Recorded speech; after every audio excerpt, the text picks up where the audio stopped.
Épisode 3 du Torque Podcast. Nos coups de cœur de l'année 2021.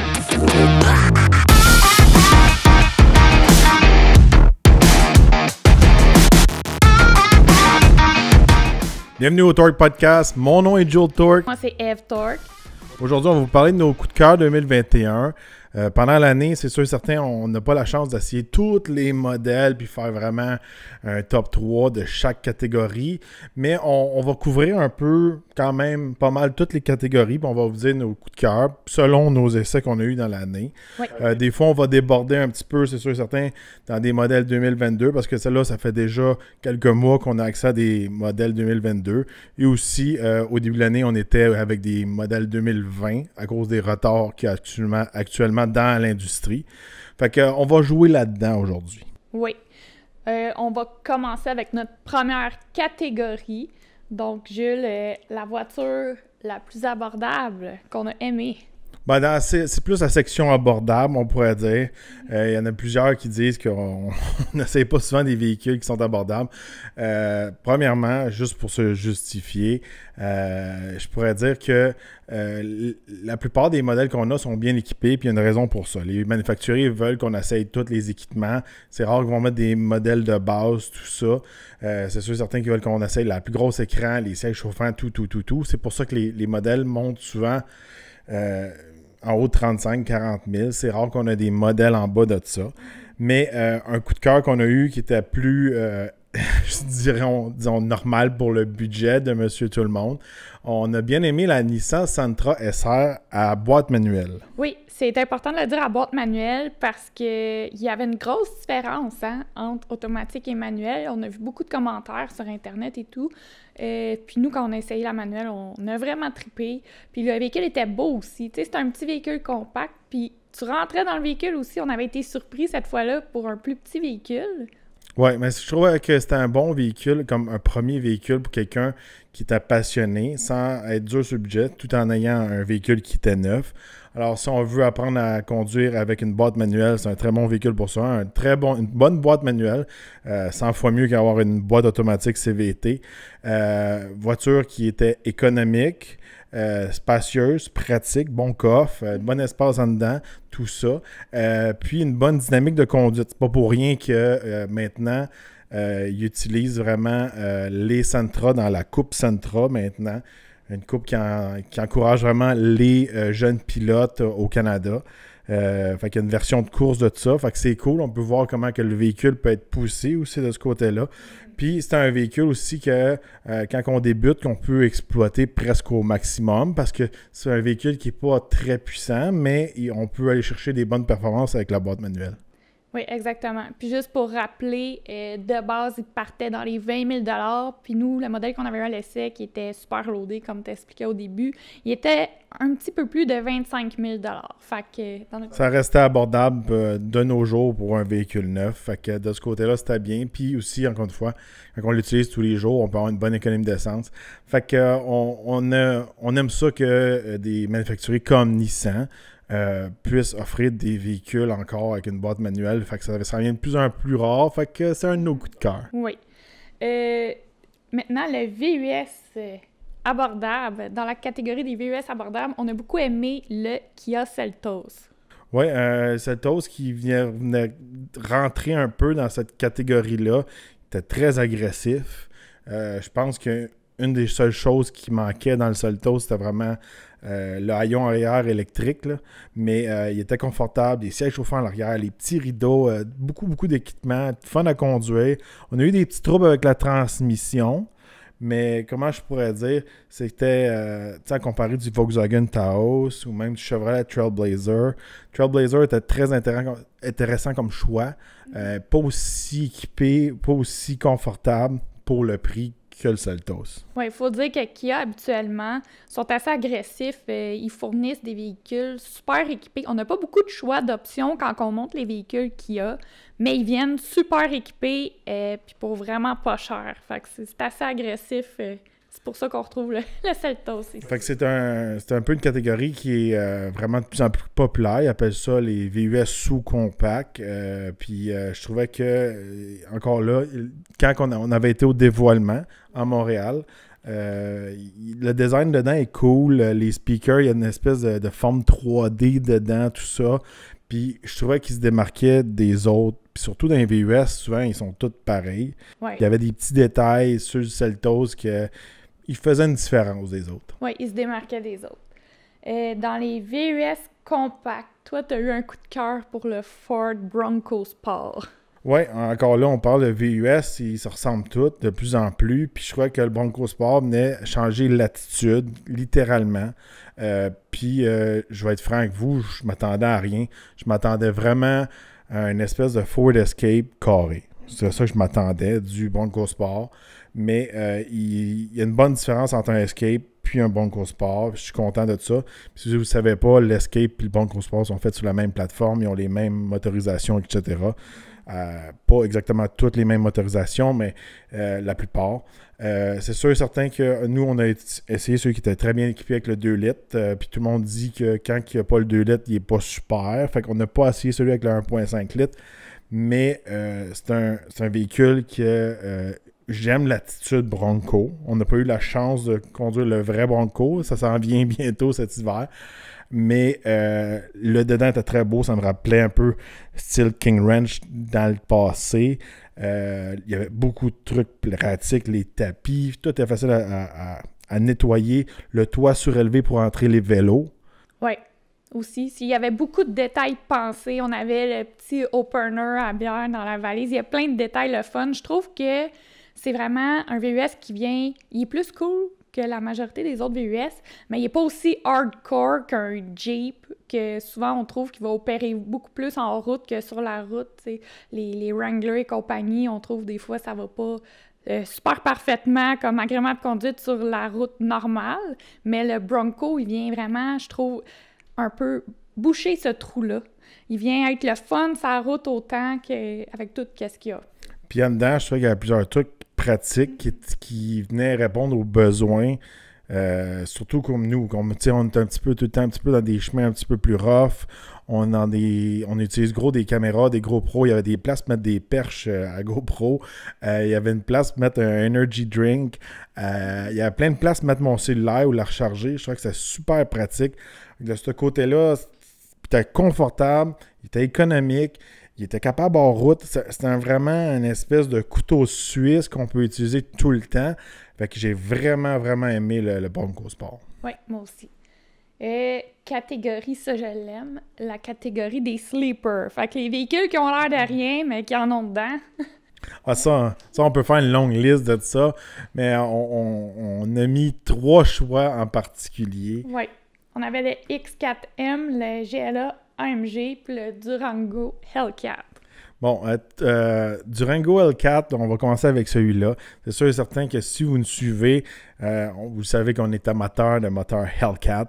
C'était pas une surprise, mais c'est un véhicule qui est tellement rare, tellement pas connu, juste 2000 unités jusqu'à présent. Je ne sais pas s'ils vont en faire plus l'année prochaine, mais c'est pas parti pour ça.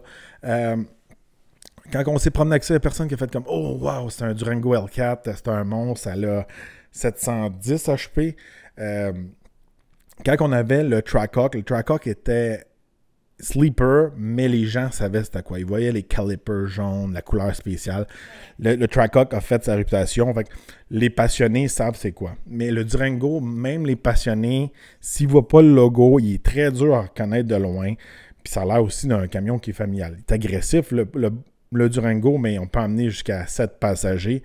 Un ultime sleeper, c'est sûr et certain. On peut faire des bonnes surprises à une lumière rouge avec ça.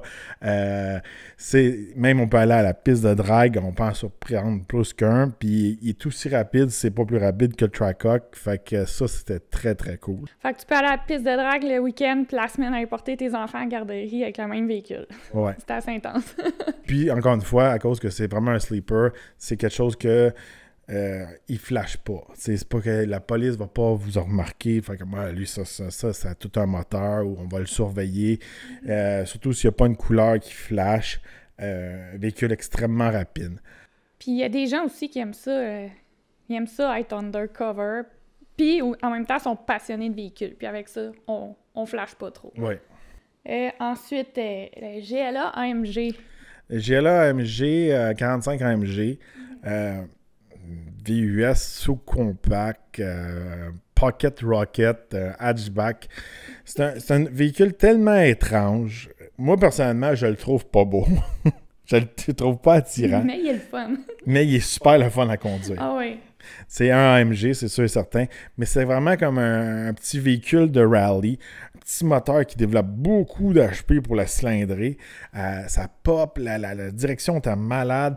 Dedans, un peu en Suède, le Dynamica. Dedans, super beau. Mais c'est comme un hatchback un peu plus gros lifté. Tu sais, encore une fois, moi, il n'est pas VUS, puis il n'est pas comme un hatchback comme une Golf GTI, mais il était tellement le fun à conduire. C'était vraiment comme... C'était une petite bombe. C'est une petite bombe très chère, elle coûtait très cher, là, dans les 75 000 et plus. Là. Faut être extrêmement passionné pour acheter ce véhicule-là. Puis en plus, on n'avait pas la version full equip. Il y en a qui viennent avec des gros ailerons, des gros splitters en avant. Là, vraiment un peu style Fast and Furious. Là. Mais un véhicule, un de mes préférés à conduire, littéralement. C'est un des seuls que j'étais comme, wow, c'était tellement le fun à conduire. Puis quand on le regarde de l'extérieur, on fait comme, c'est comme un... Tu sais, Mercedes ont tellement de modèles, tellement de classes de modèles. Des fois, c'est pas leur plus beau, là. Les gens viennent perdus un peu dans tous leurs modèles. Puis celui-là, c'était vraiment une surprise parce qu'il était le fun à conduire. Oui, mais on dirait que tu t'attendais à rien, justement. Je m'en souviens, quand tu t'en venais avec le véhicule, t'es comme, il est comme laid ou beau, je le sais pas, je suis pas sûre, mais il est vraiment le fun. Il est vraiment le fun à conduire. Puis il pétait fort aussi, on l'entendait, là. C'est vraiment un petit véhicule de rallye. Oui, il était bien le fun à conduire. Comme tu dis, un peu plus cher, mais pour un passionné qui veut quelque chose de différent des autres, ça, c'est un bon choix. La facture est dure à avaler. Bon, l'autre, le premier qu'on a parlé, le X4M. Compétition. Un autre véhicule que j'ai sous-estimé, je m'attendais à rien. Je me dis, tu sais, c'est une version M compétition comme les autres. C'est comme, ça va être une version détounée, un peu moins fort qu'un X5 ou un X6M, qu'eux autres, on tombe dans des V8 biturbo. Là, on tombe vraiment dans le 6 cylindres là, en ligne turbo, un peu comme qu'on retrouve dans la Supra ou les M4, ces choses-là. Tellement rapide. C'est peut-être, je pense, celui qui a fait le 0-100 le plus rapide de toute notre saison 2021. Ça faisait le 0-100 en 3 secondes flat. Ça décollait, c'était l'enfer. Même là, j'ai eu une petite surprise à un moment donné quand je l'ai poussé dans une courbe. On n'en parlera pas trop. Oh non! Mais je l'ai sous-estimé parce que, tu sais, il est moins large, il est moins long qu'un X5 ou un X6, de ce côté-là, quand on le pousse dans une courbe, très agressif, très rapide. On n'a pas le gros V8 en dessous du capot, mais il est tellement rapide. Peut-être que sur l'autoroute, je pourrais dire à haute vitesse, je n'aurais pas dit sur l'autoroute, à haute vitesse, le V8 va passer. Quand on tombe dans des 150, 160, 200 km/h sur la piste de course. On s'entend qu'on ne conduit pas à ces vitesses-là sur l'autoroute, là, ceux qui nous peut-être que, on va se le dire, on va être franc avec vous, là, tout gars de char a un passé un peu de street racer. Fait qu'on a toujours un peu la notion, si je serais sur l'autoroute, si je serais de 0 à 100, si je serais au drag, si je serais sur la piste de course. C'est comme ça qu'on a une espèce de jeune qui veut pas, qui s'est énervé quand il était plus jeune. C'est comme ça que moi, je fais mon analyse dans ma tête. Quel véhicule qui est rapide? Puis où sont ses forces, où sont ses faiblesses. Il ne faut pas oublier, je viens quand même de Napierville. Puis, il y a une piste de drague là-bas. C'est reconnu pour la piste de drague. Fait que, tu sais, quand on était jeune, c'était la piste de drague qui était vraiment notre benchmark. Fait que, c'est sûr et certain qu'on a tout le temps l'espèce... Moi, j'ai toujours le racer dans ma tête, un peu comme ça. Mais X4M, là, même les gens ne connaissent pas ça. Ça a l'air d'un petit VUS de petite madame, là. Ah oui, vraiment. Puis, écoutez, moi, je trouve ce véhicule-là, il est tellement intense, il pourrait en être dangereux mis dans les mains de quelqu'un d'incompétent, parce que, écoutez, si vous enlevez toutes les aides à la conduite dans le véhicule, là, il devient vraiment quasiment une bête sauvage, là. Ça me rappelle quasiment...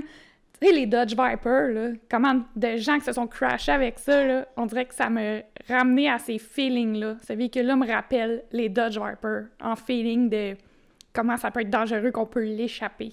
Ouais, pas autant qu'une Viper. Autant, là, mais tu sais, dans les véhicules d'aujourd'hui, je parle. C'est parce que l'affaire qu'il y a, c'est qu'un VUS comme ça, on est plus haut de terre. Fait que des fois, on peut perdre le contrôle plus vite quand on le pousse comme une voiture. Tu sais, c'est un peu comme une M3, M4, mais plus haute. Fait que c'est plus facile de perdre le contrôle, puis on fait confiance au système intégral. Fait que des fois, le système intégral, il y a ses limites. Comme si si on conduit une Viper ou une Corvette, on le sait que le cul peut partir. Mais quand on fait trop confiance à son système intégral, des fois, on peut avoir des surprises. C'est pour ça que les gars, souvent avec des WRX, des STI, des Evo, etc., même des Audi, souvent, quand ils se plantent solide. Quand on le voit dans les encans, ces choses-là, le char est détruit. Mais c'est parce qu'ils faisaient trop confiance à leur système intégral. Fait que des fois, quand on est trop confiant puis on pousse trop dans le courbe, c'est là que l'on dérape pour de vrai. Oui, mais souvent, tu sais, tu parles des systèmes intégrales et tout, mais souvent, je dirais que le 3/4 des véhicules aujourd'hui sont un peu idiot-proof, je pourrais dire, parce que même si tu enlèves les aides à la conduite, ils restent tout le temps un peu là, pareil. Si ton véhicule est automatique, tu le mets en mode manuel, mais tu oublies de le shifter, il va shifter tout seul dans le 3/4 des cas. Fait que les gens, on dirait qu'ils sont comme « Ah, c'est pas grave », mais ce véhicule-là, le X4M Compétition, si t'enlèves les choses, t'as plus d'aide. T'es tout seul. Qu'est-ce qui est dangereux avec ces véhicules-là, c'est que si on sait pas comment faire notre setup un peu là, avec le M+, puis on enlève tout complet, c'est vraiment fait pour des pros puis la piste de course. Exactement. Si on le met en mode sport plus, il faut quand même garder un système de traction, d'antidérapage, ces choses-là. Enlever tout au complet. Faut être dans des bonnes conditions. Il faut que les pneus soient en santé, l'asphalte soit en santé.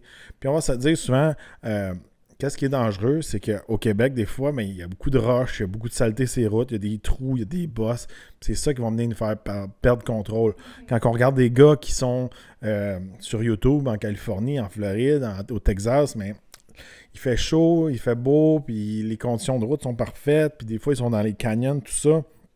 C'est un petit peu poussiéreux, mais c'est jamais des conditions de merde comme qu'on a ici au Québec. Non. Bon, prochaine catégorie, notre coup de cœur dans les pick-up. Cette année, on a assez moins de pick-up.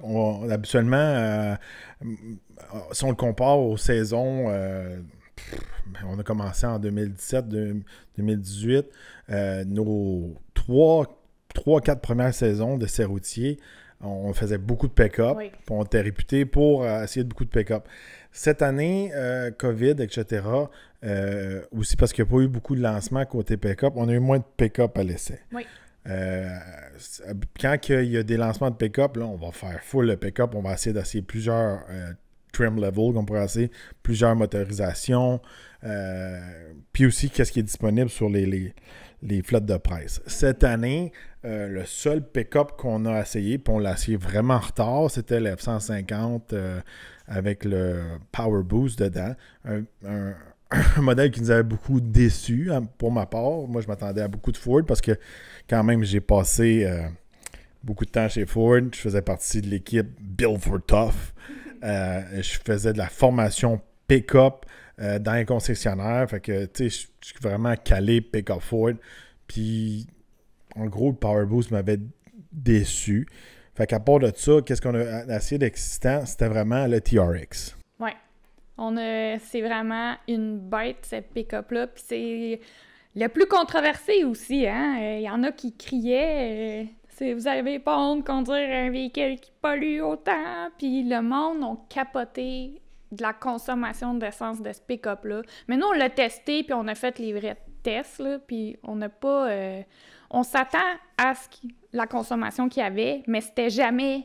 On s'est jamais rendu dans les chiffres qui ont sorti partout dans les nouvelles.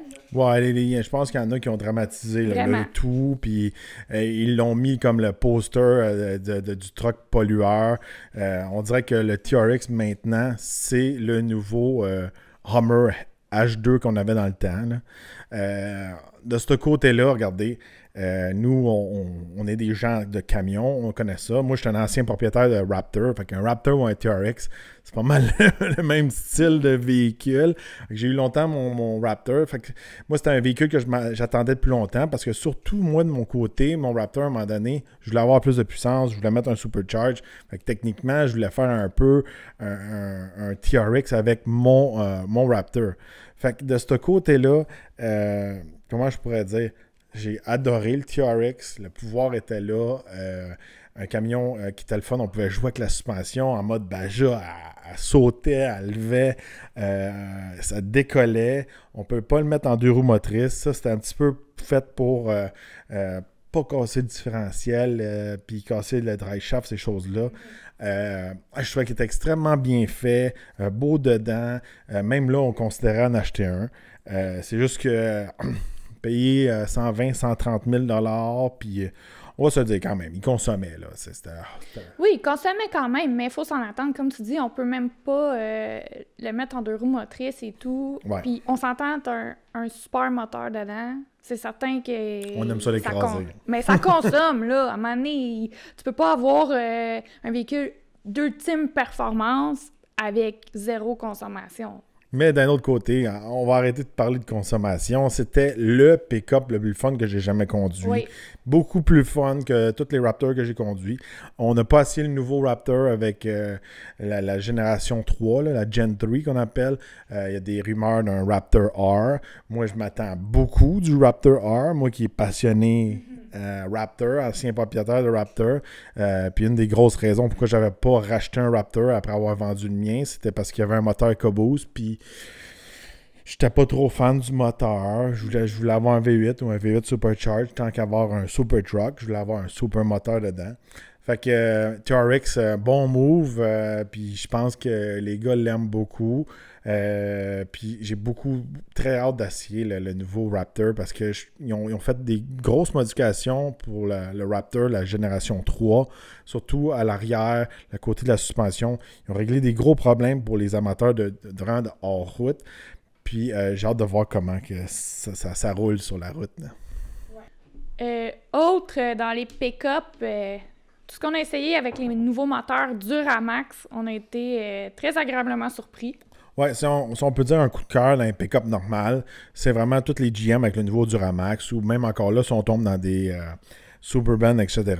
On a eu la chance de le tester à plusieurs reprises, en différents modèles. On a même fait un test d'économie d'essence. On affrontait d'autres journalistes à travers le Canada. On a réussi à faire des chiffres. Les autres journalistes, ils ont fait quasiment en bas de 7 litres au 100 km. C'est exceptionnel. Un très bon moteur. Peu importe ceux qui nous demandent quel pick-up qu'on les recommande, même si le dedans est laid des GM ou dépassé, mais là, c'est plus le cas en 2022, mais de ceux qu'on a essayé. Côté motorisation, le Duramax vaut vraiment la peine. Côté économie d'essence, performance, etc., etc. Beaucoup mieux que le Eco-Diesel ou le Duratorque de chez Ford. De ce côté-là, un coup de cœur, on pourrait dire, choix pick-up pour ceux qui ne veulent pas payer 120 000 pour un TRX. On recommande tout le temps la GM avec le Duramax. Oui. Il est pas vache au décollage, comparativement à plusieurs anciens modèles avec un moteur diesel. Puis qu'est-ce qu'on avait beaucoup aimé aussi, il fait moins de bruit aussi. Tu sais, c'est vraiment, on dirait pas qu'on conduit avec un moteur diesel. Moi, c'est ça que j'ai aimé beaucoup. Ouais, fait que de ce côté-là, c'était fantastique. Si on poursuit dans les pick-up, on a un nouveau modèle qui est apparu de chez Hyundai, le Santa Cruz. Ouais, c'est pas vraiment un coup de cœur, mais c'est un coup de cœur pour une nouvelle catégorie de pick-up. Fait que ça faisait longtemps qu'il n'y avait plus des petits pick-up. Les gens voulaient des pick-up de cette grosseur-là. Les petits pick-up m'ont trop grossi avec le temps. Un Ranger, un Tacoma, etc. Même un Canyon, c'est rendu plus gros que ce que c'était dans le temps. Puis moi qui ai travaillé chez Ford dans le centre de l'auto, quand ils ont enlevé le Ranger, les gens se plaignaient beaucoup qu'ils voulaient un petit pick-up. Puis quand ils ont sorti le Ranger, il trouvait trop gros. Puis j'avais eu beaucoup de plaintes de ce côté-là. Fait que je suis vraiment content de ce côté-là que Hyundai vienne rentrer dans le game parce qu'ils n'ont jamais été dans le game avant. Fait que ça force les autres manufacturiers à changer la game aussi. Là, Ford avec le Maverick, il y a des rumeurs que GM va participer en espérant que Ram aussi saute là-dedans. Fait que c'est le fun d'avoir des petits pick-up pratiques, pas trop chers, d'entrée de gamme. Le Santa Cruz est un petit peu plus cher. C'est sûr et certain qu'on n'a pas essayé encore le Maverick. Ça va venir sûrement début 2022, selon moi. Véhicule, j'ai très hâte à essayer. Mais de ce côté-là, mon coup de cœur est pour le move d'avoir créé une nouvelle catégorie de pick-up. Plus que pour le pick-up en tant que tel. Ouais. Il était correct, le Santa Cruz.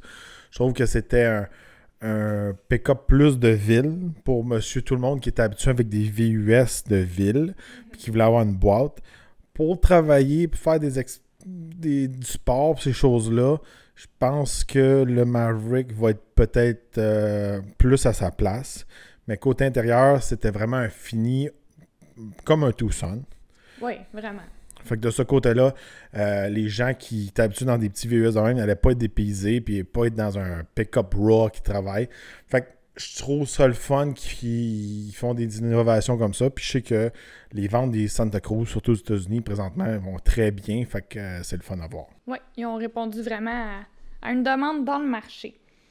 Maintenant, la portion catégorie VUS de luxe, on a mis le Genesis GV70 et le X3 M40i. Ouais, comme qu'on ne reparlera pas tout du X3 M40i comme la dernière fois. La dernière épisode, on vous en a parlé beaucoup. C'est un essai routier qu'on a fait récemment. Un très bon package. On trouvait qu'il était très bien balancé. Le parfait entre côté sport, luxe, pratique, économie d'essence, performance, tout ça. Fait que de ce côté-là, on a beaucoup aimé le X3 M40i. Puis un nouveau qui frappe fort dans cette catégorie-là, c'est le Genesis GV70. Oui, GV70, très beau véhicule, qui a de la gueule. Je trouve que c'est un véhicule qui se démarque beaucoup des autres VUS. Quand on le voit passer dans la rue, on se rend compte qu'il est différent des autres, vraiment. Ouais, un super beau design, il n'est pas comme les autres. Oui. L'intérieur était débile, rouge, là, était vraiment d'un autre niveau, les coutures dedans, tout ça. Les performances étaient bien. C'est sûr que moi, j'ai un petit peu plus de la misère avec les motorisations Genesis. Là. J'ai moins de coups de cœur pour le moteur et la transmission, mais globalement, le GV70, c'est toujours dans le top 3, je pourrais dire. Là. Ah oui, puis le prix aussi, c'était très bien comparativement à d'autres VUS de luxe. De toutes les Genesis qu'on a essayé, moi, c'est mon préféré. Oui, moi aussi. Beaucoup vraiment mieux que le GV80. Puis le G70, l'auto était bien, mais je pense que chez Genesis, s'ils ont vraiment une voiture qui est vendeur, qui est hot cake, que je pense qu'ils vont vendre plus que tous les autres modèles qu'ils ont, c'est le GV70. Maintenant, dans la catégorie des VUS de grande taille, c'est pas une surprise, on a mis le GMC Yukon puis le Cadillac Escalade. Oui, c'est sûr et certain que dans les VUS de grande taille, c'est le véhicule qu'on a acheté. On adore notre Yukon. Puis même si on essaie des véhicules à toutes les semaines, il n'y a pas un VUS de grande taille qu'on a essayé on pourrait dire, peut-être qu'on va considérer vendre notre camion pour l'échanger pour celui-là. Surtout avec la motorisation diesel. Nous, on est allé avec le V8 parce qu'on ne fait pas beaucoup de millage. On ne l'utilise pas tellement à chaque semaine.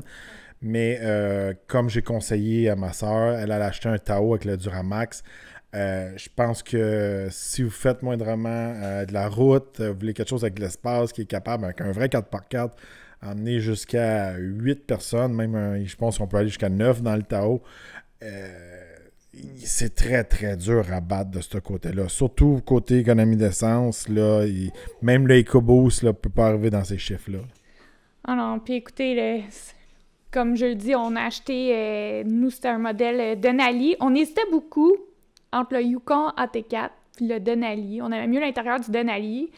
On tripait pas sur le chrome, mais on a réglé ça. On a fait un chrome delete sur le véhicule. Oui. On l'a fait wrapper aussi. Tout noir. Puis écoutez, ça fait quoi? Ça fait combien de temps là, qu'on l'a? Ça fait au moins 6 mois qu'on l'a. Puis, écoutez, encore, je me promène avec à chaque semaine, puis je tripe encore autant dessus qu'au jour 1. Fait que c'est vraiment un vrai coup de cœur testé sur le long terme. C'est sûr et certain que le modèle AT4, dans le temps, on ne pouvait pas l'avoir avec le V8 ou le diesel. Là, maintenant, il y a plus de disponibilité de ce côté-là. Fait que vraiment, de ce côté-là, c'est sûr que VUS de grande taille, on va le donner vraiment à GM. Fait que si votre budget est plus serré, allez avec le Tahoe. Si vous pouvez avoir quelque chose de plus luxueux, on irait avec le Yukon Denali. Pas obligé d'être full equip. Nous, on a un Denali plus de base. Puis pour le prix, il est très, très dur à battre. Puis, si vous avez plus de budget, on recommande d'aller avec le Cadillac Escalade, avec le diesel. On peut avoir un camion qui a beaucoup, beaucoup de luxe, une bonne économie d'essence, une des plus belles écrans qu'il n'y a pas sur le marché, gros écran curvé, tout ça, super système de son, très confortable sur la route, un des plus confortables qu'il n'y a pas. Fait que de ce côté-là, surtout quand on y va avec un modèle sport, je trouve qu'il est très beau tout en noir. On aime les véhicules tout noirs, mais l'Escalade sport Platinum tout en noir, un véhicule très, très, très joli. Bon, on a un côté plus abordable pour la famille. Je sais qu'on fait juste parler de VUS qui partent à 60, 70 000 et plus. On a un coup de cœur quand même pour la Kia Carnival. C'est très le fun. Même celle qu'on avait essayée était trop équipée, je pourrais dire, pour monsieur tout le monde. On n'a pas besoin des super sièges VIP. Modèle bien équipé, fun à conduire, très confortable. Oui, vraiment confortable. Fait que ce modèle-là donne une belle alternative pour monsieur tout le monde, surtout quand on veut quelque chose de plus abordable, neuf. Kia Carnival, c'est le fun. Puis, il faut se dire aussi, là, des fois, là, comme on a essayé la Chrysler Pacifica Pinnacle, une très bonne vanne, mais on rentre dans le budget d'un Tahoe, d'un Yukon. Puis, entre vous et moi, j'irais avec un gros VUS avant une vanne là, quand on tombe dans le 65, 70, 75 000. Oui, absolument. Bon, maintenant, dans la catégorie plug-in hybride et véhicules électriques, on a mis le Jeep 4XE et la Mustang Mach-E GT. Bon, on n'a pas eu la chance de faire beaucoup de véhicules électriques. Encore une fois, on n'est pas équipé. C'est quelque chose qu'on veut s'équiper dans le futur, d'avoir un chargeur à la maison de niveau 2. Ça va mieux pour faire des tests électriques et tous les avantages qu'il y a avec, comme une vraie personne qui a un véhicule électrique. Quand on a un plug-in hybride, on se débrouille bien avec juste sur le 110, là, niveau 1, on pourrait dire. Pourquoi un coup de cœur avec le Jeep Wrangler 4XE? Pour ma part, je trouvais que c'était un des seuls plug-in hybrides qu'on peut mettre en full électrique qui n'a pas été dénaturé. Ouais. Puis qu'est-ce que je veux dire par ça? C'est que il n'y a pas des papillons puis des fleurs à l'intérieur, puis il n'y a pas des pneus pour faire du millage, tout ça. Ça restait un Wrangler Rubicon. Ça restait le même camion. C'est juste qu'on avait changé la motorisation. Puis pour ma part, moi, c'est quelque chose que j'aime puis qui m'attire en étant passionné automobile. Oui, dans le fond, il gardait tous les avantages d'un plug-in hybride, puis on perdait rien. Tellement rien que on l'a testé en route, puis on s'est fait arrêter par quelqu'un qui pensait qu'on était en train de chasser en famille. Ouais, ça, c'était un petit peu bizarre. Des fois, on fait des shots un peu plus, comme on essaie d'être un peu plus dans le bois, puis il y a un chasseur qui nous a arrêtés, puis j'ai comme dit, tu t'aperçois pas que je suis comme avec ma famille, puis on est en train de filmer, prendre des photos, puis... en plus, t'étais habillé chic aussi. Ouais, je n'étais pas habillé en chasseur, puis j'ai dit, je fais même pas de son, j'avais pas remarqué ça, je t'inquiète pour mes chevreuils, là, puis j'étais comme... J'ai dit, la caméra qu'on a dans les mains, ça a-tu l'air d'une carabine? C'était comme... C'était ridicule. C'est des anecdotes qui arrivent souvent quand on essaie de filmer, puis tout ça. Fait que, en gros, regardez, on pouvait enlever les toits, les portes, tout ça. Fait que c'est une des raisons pourquoi ça a été un de mes coups de cœur. Oui. La Mustang Mach-E GT, assez cool à conduire, vraiment. Ouais, un des premiers véhicules 100% électriques qui fait plus pour la performance, plus pour les passionnés. Je pourrais dire que je m'attendais un petit peu plus côté performance puis le fun à conduire. Mais si on le compare à d'autres véhicules électriques qu'on a eu à l'essai, c'est de loin un de nos préférés. Oui.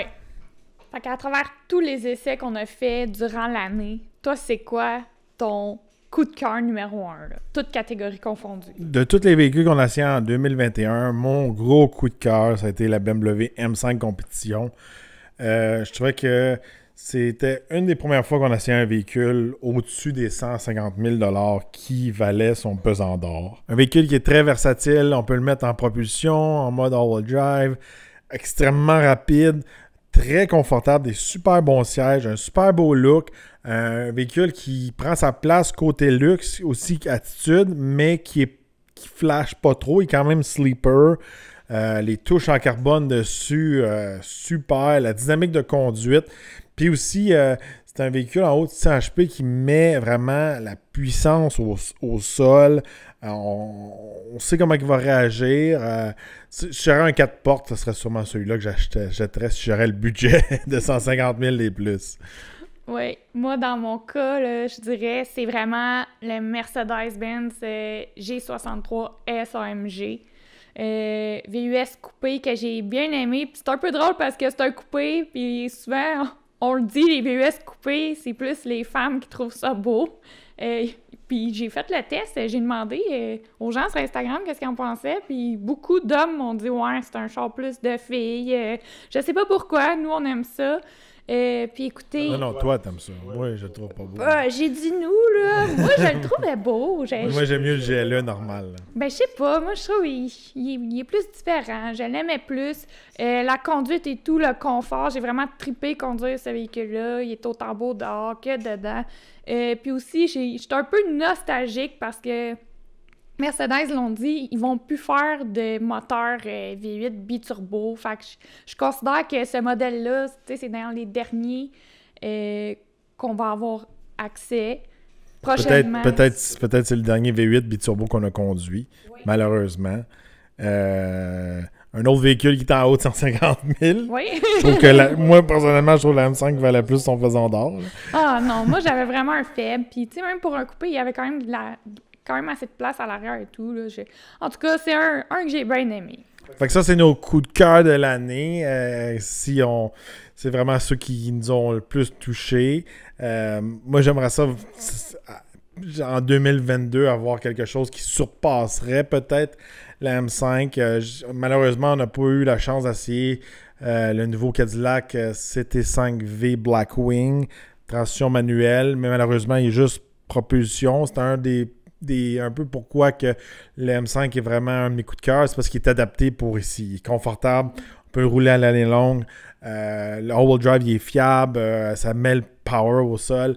Fait que côté 4 portes berline, là, la M5 compétition va être dure à détrôner pour ma part. Ouais, mais le GLE 63S aussi était 4x4 avec le 4MATIC Plus. Ouais. C'est un bon camion. C'est juste que moi, je préfère plus la shape normale, autant qu'on est chez Mercedes que chez BMW. Je préfère le X5, je préfère le GLE pas coupé. Fait que de ce côté-là, ça, c'est un style. Regardez, même là, le X3, on a vu le X3 passer. Je préfère le X3 au X4, le X5 au X6. Coupé, je suis pas fan. Même là, regardez, le QX55, à chaque fois que j'embarque en arrière, j'ai de la misère à rentrer. Coupé, oui, le style est là, mais on sacrifie tellement. Moi, je peux pas donner mon coup de cœur à un VUS coupé. Non, mais j'aime pas tous les coupés, là, mais celui-là, j'ai le 103S, c'est vraiment un de mes coups de cœur. Ouais, il était le fun à conduire. C'est un bon véhicule.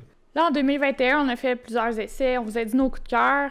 On a aussi atteint certains buts, hein, Jules? Ouais, plusieurs milestones qu'on a accomplis. Autant la chaîne YouTube en anglais qu'en français, on a dépassé les 500 000 vues, les 1 demi-million de vues. Mon compte TikTok vient de tomber à plus de 25 000 abonnés en français. Fait que c'est gros quand même. On a beaucoup d'accomplissements. C'est sûr, on fait beaucoup d'efforts sur YouTube pour apporter plus de contenu. Maintenant, on a rajouté le podcast. Fait que le podcast aussi, c'est quelque chose qu'on parlait depuis longtemps, qu'on voulait rajouter. C'est sûr et certain, en ayant notre bureau Torque Army, ça l'aide beaucoup. Fait que on espère doubler ces chiffres-là en 2022. Si vous avez des suggestions de contenu que vous aimeriez voir sur la chaîne, faites-nous en part dans les commentaires. Posez-nous vos questions aussi. Mais on travaille sur plusieurs projets pour 2022. Puis on essaye de se faire des projets qui ne seraient pas affectés par le COVID. Oui, aussi, là, on s'entend, le podcast, même si tout ferme, on vit ensemble, fait qu'on peut quand même tourner des podcasts. Parce que là, on va se le dire, au présent où on enregistre le podcast, on avait beaucoup de projets pour 2022, beaucoup d'événements de prévus, le Salon de l'Auto de Montréal et d'autres choses comme ça. On faisait partie de Expose ton char. Tout a été cancellé. On avait beaucoup travaillé sur ce projet-là. On était en contact avec les gens qui allaient présenter leurs véhicules, tout ça. Des passionnés qui ont pris le temps de venir filmer des épisodes avec nous, tout ça. Malheureusement, ça n'aura pas effet. Je ne sais pas si on va finir par voir ces vidéos-là. Ça reste un peu dans les mains de l'équipe du Salon de l'Auto. C'est sûr et certain que si ils finissent par publier ces vidéos-là, on va vous laisser à l'affût. Je vais rentrer en contact aussi avec tous les gens qui ont participé au projet. Pour l'instant, on est un peu dans l'incertitude, mais on s'en va pas vers une direction, je pourrais dire présentement, que peu importe l'événement, autant à Montréal que Toronto, même Québec qui est plus tard au mois de mars. Côté salon l'auto puis événements en personne, je pense que ça vient tout d'être flushé solide pour 2022.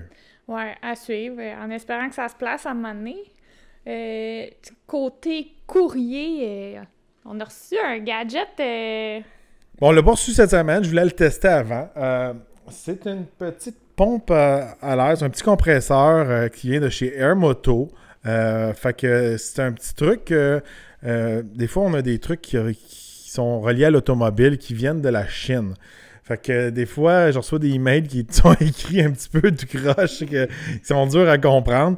Puis, c'est des produits chinois. Puis, avant de vous le présenter ou juste de le sortir de la boîte, je voulais vraiment le tester. Ouais, c'est déjà arrivé qu'on a reçu des produits qui... C'était juste pas bon. Ils ont presque pris en feu. On parlera pas de... Des fois, ils veulent nous envoyer des trucs, là, des lumières pour rajouter dans notre auto ou rajouter un autre compartiment qui va faire du rangement dans notre auto. On n'a pas besoin de ça. Hein.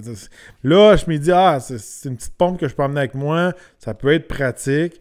Puis, je l'ai beaucoup, beaucoup utilisé dernièrement. J'ai un compresseur dans mon garage, mais c'est pas toujours le fun de le sortir, surtout l'hiver. Fait que lui, il est portatif. On peut gonfler autant des ballons que... peu importe ce que vous voulez gonfler avec ça. Mais moi, je l'utilise surtout pour voir la pression des pneus. Puis, de ce temps-ci, depuis qu'il commence à faire froid, les pneus changent beaucoup en PSI. Fait que la pression des pneus change. Puis, on se dit, modèle 2021-2022 sont sensibles sur les sensors de pression de pneus. Oui.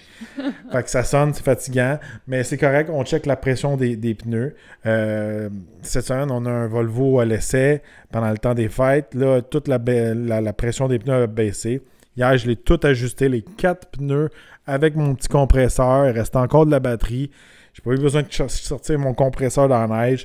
C'était très génial. Ça coûte pas très cher. On peut l'emmener dans l'auto. On peut le rebrancher tout dans l'auto. Fait que si vous êtes comme moi un peu picky sur la pression des pneus puis vous voulez tout le temps que ça soit tout égal ou qu'il y a beaucoup de changements de température comme quand on a eu l'Alfa Romeo, etc., super pratique de ce côté-là. Fait que c'est un petit bidule que je recommande. On n'est pas payé pour la faire. On a juste eu le gadget pour le tester. Mais on l'a testé, puis jusqu'à présent, ça fait la job. On l'a aimé. Pour ceux qui nous écoutent, qui ne voient pas en vidéo, là, écoutez, le mini compresseur a la même taille, je dirais, un petit peu plus gros qu'une tasse. Il ressemble à un ancien cellulaire avec une super longue antenne. Ah, mais elle se rentre, ça se rentre ici. Ah, ça se rentre en plus. Parce que là, je ne l'ai pas démanché. OK. Mais écoutez, ça ressemble vraiment à un ancien cellulaire. Ça se rentre dans le même. C'est bien fait. On s'en sert, on l'a bien aimé. Puis il y a différents bouts aussi. Il va dans ma sacoche. C'est parfait. Fait que c'était ça pour cette semaine pour le courrier. Maintenant, on passe aux questions. On a reçu des questions sur TikTok. Je vais aller vérifier ça un instant. Bon, première question. Aimerais-tu essayer le Ram 3500 Turbo Diesel? Bon, on a déjà eu le 2500 Diesel sur la chaîne. Côté accès à avoir des gros camions 3500, surtout les dually avec les 6 roues, ces choses-là, c'est extrêmement rare qu'ils vont mettre ça sur les flottes de presse. Fait que de ce côté-là, il faudrait aller vraiment côté concessionnaire ou privé. Concessionnaire, souvent, quand ils ont des doulis dans la cour, surtout de ce temps-ci, c'est déjà vendu, ça fait longtemps. Fait que des véhicules qui sont plus durs à avoir, des fois, on fait des demandes spéciales. Comme cette saison, on a eu la chance d'avoir un GMC Sierra 2500 HD diesel AT4. Puis c'est une demande spéciale que j'ai demandé à GM de l'avoir parce qu'il n'était pas sa flotte de presse. Ils l'ont fait venir littéralement d'une autre flotte, leur flotte marketing. Puis c'était un véhicule qui avait été utilisé pour les salons de l'auto. Fait que de ce côté-là, c'est des véhicules qui sont pas en grosse demande, je pourrais dire. Surtout au Québec, la part des autres chroniqueurs automobiles, il y en a beaucoup qui vivent en ville. Il y en a beaucoup qui sont moins pick-up ou sont moins spécialisés en pick-up. Fait que quand ils tombent dans du HD, des fois, ils sont moins connaissants ou ils n'aiment pas ça. Ou littéralement, ils n'ont pas la place pour stationner. Fait que c'est des véhicules que je m'ai fait dire souvent par les PR de tous les manufacturiers de pick-up m'ont dit c'est des véhicules qui personne ne voulait, puis ils ne prenaient pas, puis à la longue, ils ont enlevé des flottes de presse. Mais regardez, si on les demande, si on voit si les gens aiment ça, ils vont peut-être en remettre de plus en plus. Nous, sur nos chaînes, à chaque fois qu'on en a un, c'est des véhicules qui fonctionnent bien. On a eu le Ram, on a eu le Super Duty Tremor, on a eu aussi, c'est ça, on a fait 2 fois des HD de chez GM. Donc c'est vrai, cette saison, c'était... on a fait le Chevrolet Silverado. C'était l'autre année d'avant qu'on a eu GMC. Oui. Ouais, cette année, on a eu... Mais il était en même couleur, c'était un petit peu mélangeant. Oui, c'est ça. Mais côté 3500, c'est très rare qu'on va l'avoir. Surtout des 6 roues, ces choses-là. Puis là, on tombe vraiment dans des véhicules spécialisés camions. Faut être calé là-dedans. Il faut tirer aussi pendant notre essai routier pour vraiment l'essayer. Fait que c'est juste compliqué. Puis en gros, on veut le faire, mais c'est juste que... Ça prend de l'organisation. Il faut faire des demandes spéciales. Il faut trouver même un trailer et tout, là, tant qu'à faire. Oui, c'est ça, pour le tester comme il faut. Fait que en gros, c'est juste qu'on a moins accès à ces véhicules-là. Deuxième question de Rocky V sur TikTok. Quel grand constructeur va s'en sortir le mieux en électrique dans les prochaines années, côté fiabilité, qualité et tout? Moi, j'aurais un penchant pour dire GM. GM, Hyundai font des gros efforts présentement. Il y a des grosses compagnies en arrière aussi. Je pense que dans le coin de la Corée, LG est très fort pour les batteries. Même s'ils ont eu des problèmes dans la dernière année, c'est des trucs qui vont être réglés. C'est beaucoup qui est en arrière des batteries, qui fait leurs batteries, etc. Puis comment qui s'adapte à la situation. GM, ils ont tous gardé un peu ce qui était des Woo en Corée, puis pendant des années de temps, ils ont perdu de l'argent un peu à garder tout ce qui était leur usine en Corée, puis ils ont fait des partenariats avec LG, tout ça, pour développer la batterie Ultium. Moi, je pense que GM, ils ont une grosse avance de ce côté-là, côté technologie. Si on met à part Tesla aussi, de ce côté-là, ils vont faire une grosse poussée technologique. Mais Tesla, j'aime pas trop ça en parler parce qu'ils font tout le temps des affaires un petit peu shady. Ils font beaucoup des mensonges, des fausses promesses. Fait que de ce côté-là, on n'est pas très fan de Tesla. Puis pour de nombreuses raisons, même s'ils sont avancés côté technologique. Il y a beaucoup de recours aussi. Ils font beaucoup de trucs personnellement, moi, j'aime pas. Fait que c'est pour ça qu'on hésite de parler d'un peu d'eux autres. Mais GM, même pour vous dire, une grosse réalité, c'est qu'ils sont tellement avancés dans leur batterie que Honda va utiliser leur batterie. Fait que, un gros constructeur japonais qui était réputé pour leur moteur, leur fiabilité, tout ça, qui développe même pas leur batterie eux autres mêmes, qui vont utiliser une batterie d'un Américain, ça veut en dire long. Hyundai ont investi beaucoup d'argent. Ils ont des grosses poches pleines, Hyundai, je pourrais dire. Puis même là, j'ai vu un article aujourd'hui qui dit qu'ils arrêtent d'investir dans les moteurs à gaz, dans les développements des moteurs à gaz. Fait que ça veut dire vraiment que de ce côté-là, moi je pense que Hyundai sont très dangereux. Ils vont être très forts de ce côté-là. Ford font des partenariats un petit peu, tout ça. Je pense que côté allemand, je pense qu'ils vont faire des bons moves, mais ils n'ont rien sorti de révolutionnaire qui vont venir crusher la compétition. Moi, je pense que présentement, les gros joueurs à surveiller côté électrique, c'est GM et Hyundai. Oui, puis GM, en plus de ça, ils ont développé leur nouvelle plateforme un peu planche de skate, si je peux dire, là, qui s'étire, qui font juste rajouter les batteries. Fait que ça va être toujours la même plateforme, mais on va mettre une coquille différente dessus, Exact. puis elle va s'adapter à chaque véhicule. Fait que de ce côté-là, là, c'est vraiment un move, je pense. Quand le produit va être développé, ça va être fiable parce que ça va être un peu toujours la même recette. Il n'y aura pas tout le temps un modèle qui va être vraiment différent d'un autre. Ça va être le nombre de batteries puis la longueur qui va changer. Ouais, il faut toujours surveiller aussi, comme je disais, qui est en arrière des batteries, comme GM, c'est LG, tout ça. Comment qu'elle a développé la batterie, tout ça. Comme tu disais, la plateforme skateboard, c'est très important. GM font ça. Hyundai vont faire la même chose. Ford ont vraiment changé la game avec la Mach-E. C'est pas un véhicule qui est révolutionnaire pour les performances puis l'autonomie. Juste la shape, puis avoir associé le nom Mustang à la Mach-E, c'était un gros move que Ford ont fait.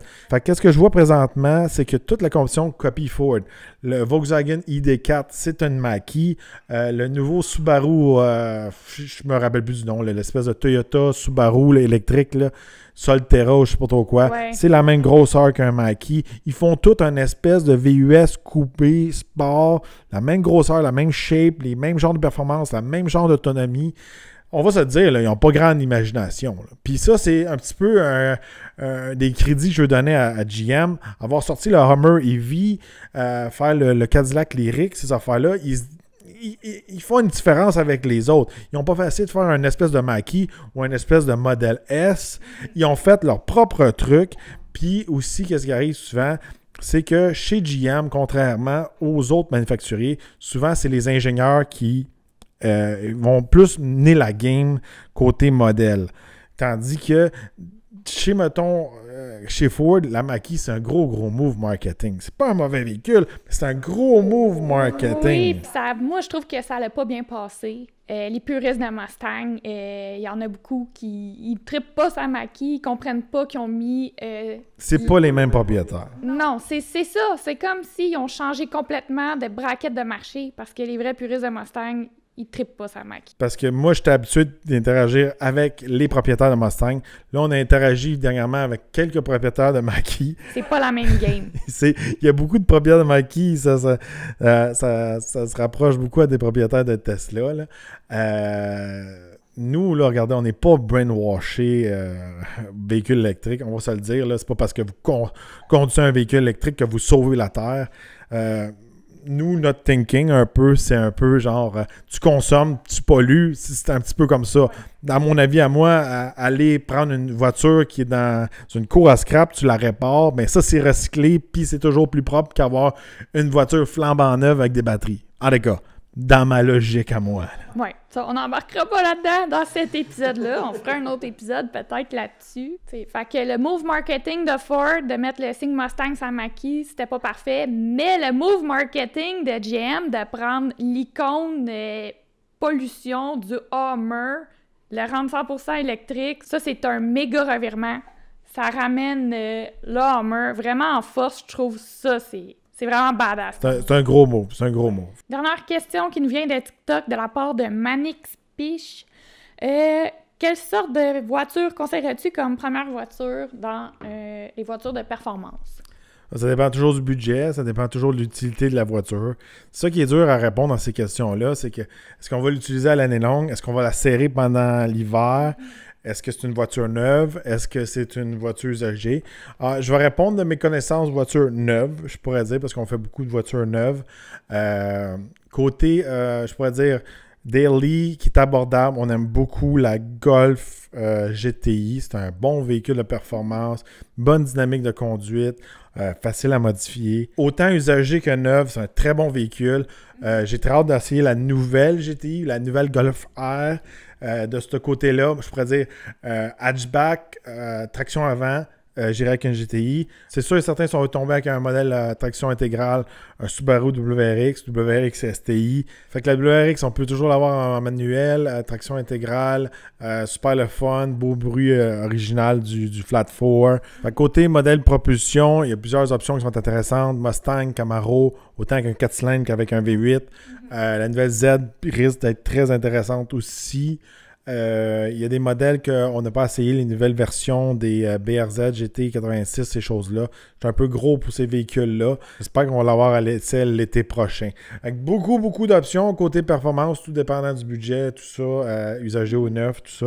Fait que beaucoup d'options intéressantes. Ça dépend toujours de votre budget, mais côté performance, j'ai quand même beaucoup d'options. Alors, c'est tout pour l'épisode d'aujourd'hui. N'oubliez pas de nous mettre vos questions en commentaire et on se retrouve dans un prochain Podcast.